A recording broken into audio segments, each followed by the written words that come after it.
Hi everyone, Eliane from the mindset of a language user. I'd like to talk about a unhappy beginning and a kind of happy ending. So I was supposed to make one video about the unhappy beginning, but when the happy ending came out, I say, let's make both into one. So what happened? Well, not long ago, before recording this video, I went online. So during my online tour, I came across a video and I was shocked by the content of by one part of the video actually, and I commented. And this is my reaction after watching the video. Okay, so check it out. I came across this video from Dave's English. He's an English teacher. As you know, I'm still learning. Okay, learning a language is a lifelong journey. You never stop. Even natives, you never stop with your own language. But somewhere in 7 minutes 51 seconds, he mentioned this. Listen. You actually want to build your grammar to sound intelligent, this is the best. Okay, so I was like, oh. Anyway, I watched the entire video. Okay, so this is my take on that.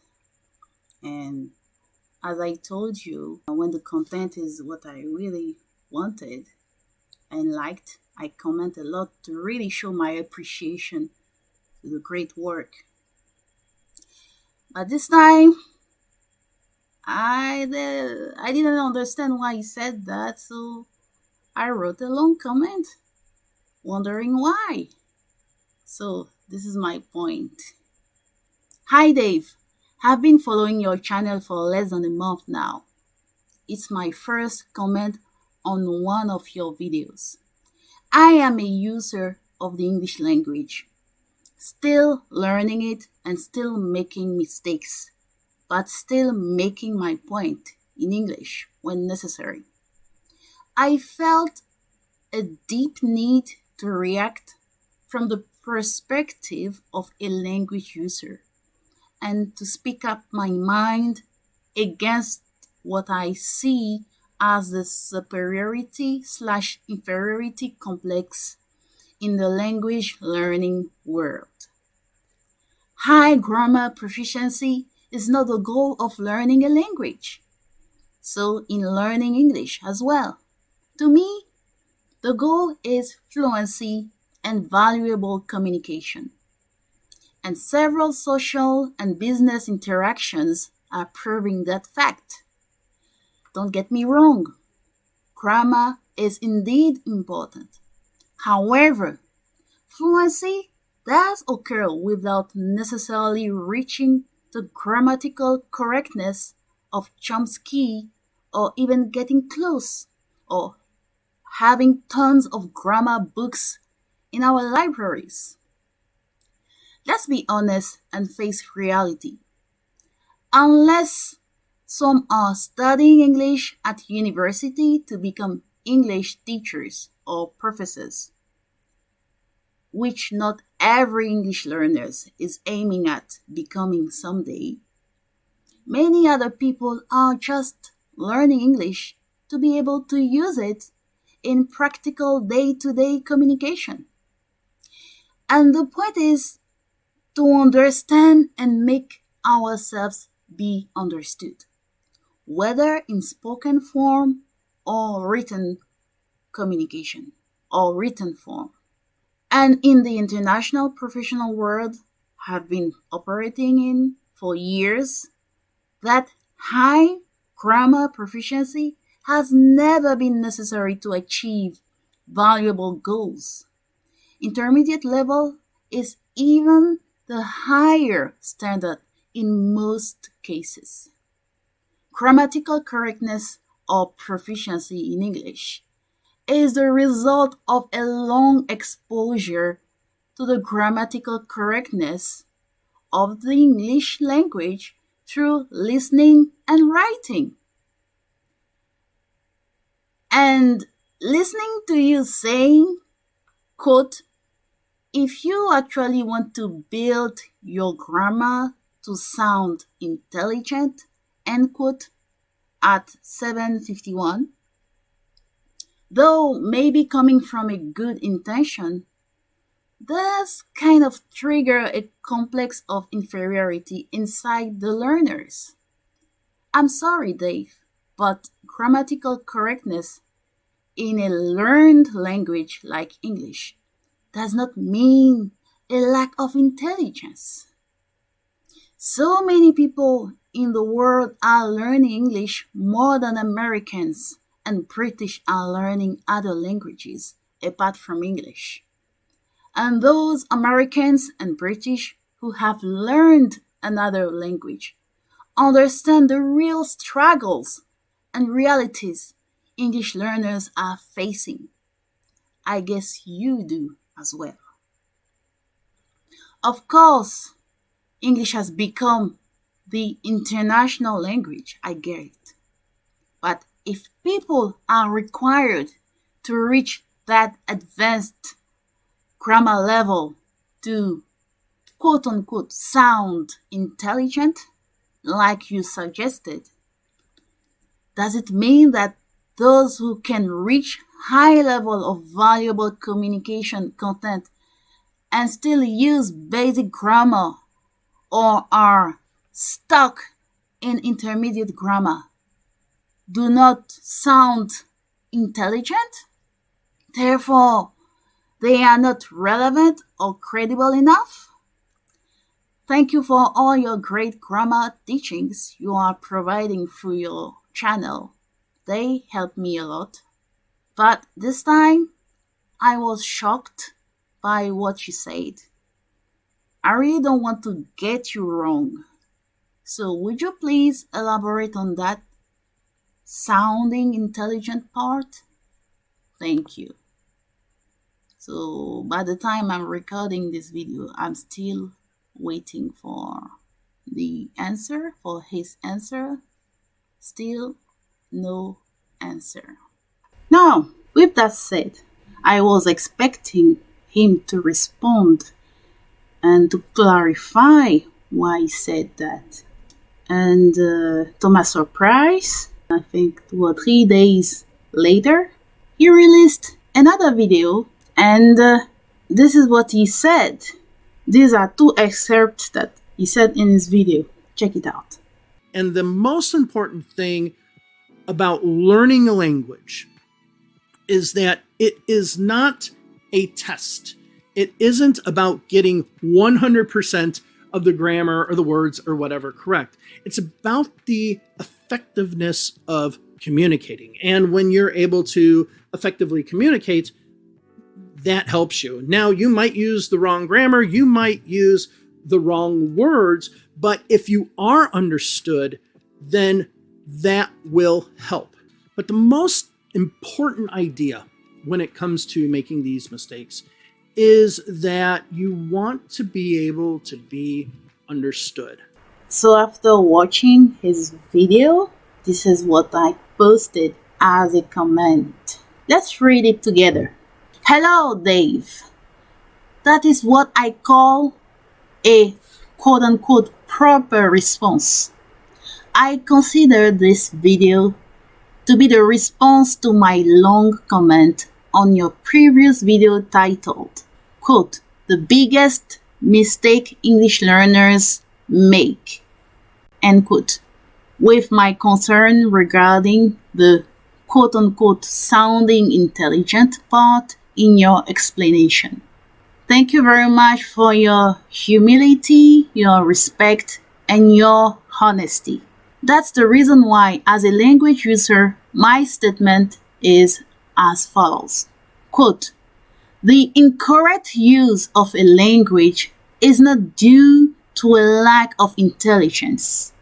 It's rather due to a lack of enough exposure to the correct way of using the language. In the meantime, while using the language, though making a lot of mistakes, be focusing on being engaged in valuable communication. Understand and make yourself be understood. End quote. And I particularly love your statements at 6 minutes and 3 seconds. Quote, the most important thing about learning a language is that it is not a test. It isn't about getting 100% of the grammar or the words or whatever correct. It's about the effectiveness of communicating. And when you're able to effectively communicate, that helps you. Now you might use the wrong grammar, you might use the wrong words, but if you are understood, then that will help. End quote. And at 8 minutes 29 seconds, quote, the most important idea when it comes to making these mistakes is that you want to be able to be understood. End quote. Thank you very much, Dave, for admitting those points. And that's the most important thing after all. At the end of the day, it all comes down to understanding each other despite our different backgrounds and beyond the linguistic complexity, and focusing more on how we are contributing to this interdependent human society where we need each other to thrive. You know what? After decades of using the English language, I have come to two realizations. Realization number one, I consider myself to be more of an English user than an English learner. Why? That is not because I think I have reached mastery in using the English language, which can quickly be debunked when looking at all the mistakes in my comment, but because I think I have reached a certain level of using the English language to have meaningful and valuable communication. I am using the English language with confidence. And using the English language with confidence makes me come to the second realization. Realization number two, our ability to self-correct our mistakes or acting upon lessons or corrections from others is due to our ability to be aware of the painful consequences of continuing making those mistakes at a certain point in our communication journey in the target language. There is a saying that states, quote, no pain, no gain, end quote. When we think that we still can get away with the mistakes or errors, we continue to make them. But as soon as we realize that we have some important things to lose by keeping on making those mistakes, our brain kind of manages to get things right and get on the right track intuitively. These important things might be our credibility or our social class, depending on the circumstances. And the fact that many English learners keep making the same types of mistakes over and over again is not because they do it on purpose, but because they just have nothing to lose by making those mistakes. And the truth of the matter is that many grammar rules are just not relevant enough for a meaningful and valuable communication because a sophisticated language is not always used to do good things. And by the way, I was able to understand more about the gerund in this video. But without understanding how to use a gerund properly, I have been able to get my point across in English throughout those years. I wish all English teachers, natives or non-natives, would teach the English grammar by focusing on mistakes learners can't just get away with, because even the native English speakers won't be able to understand them at all. And that refers to the third category of mistakes that you have explained. We could call it, quote unquote, the English grammar for effective communication, or EJEC, if you will. I'm just making up that term. That would be very helpful for us all. Thank you for reading my long comment. .4. I hope it was worth it. But the most important idea when it comes to making these mistakes is that you want to be able to be understood. Again, if you said, I enjoy to swim, it's a mistake. But I know what you're saying. But there are a lot of mistakes that native English speakers will make that you'll hear all the time. You'll hear them on my video, you'll hear them on other videos. It's just kind of normal because either our mouth is moving a lot faster than our brain is, and I can totally be guilty of that. But there are just a lot of errors that we make in English that we just kind of gloss over. We don't even notice them. But again, if they're acceptable in English amongst native speakers, then it's really less of a problem. Is it technically an error? Yes. Is it deemed an error? Yes. But do people care? No. And this is where you want to understand the difference between errors, because at the end of the day, it's about communicating your ideas clearly and making sure that you are understood to the listener, because you are using language to have some sort of communication to give somebody an idea, right? Or to try to explain something to somebody. When I speak to somebody or you speak to somebody, you're doing it for their benefit. You already know what you're going to say, but you're doing it to help them understand something or know something or give them some knowledge that they might not have. Well, and that is a great summary of what being a language user is about, what I am advocating through this platform, the mindset of a language user. So that's what I call a happy ending. A language is a communication tool. I am a language user. I use the English language to communicate something. And as long as you understand me, as long as you get me right, we are okay on that. The grammar is so wide. It's so complex at certain point.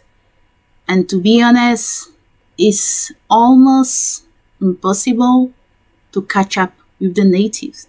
We just can't. So let's do what we can do best, providing value in the language we are using, though we are still making mistakes. And we can agree on that. Everybody makes mistakes. But at least, are we being understood? Are we getting our point across? Are we understanding each other? Are we bringing value to each other? And are we helping each other thrive? That's the point. So, shout out to Mr. Dave from Dave's English, and see you in the next one. Thank you for watching.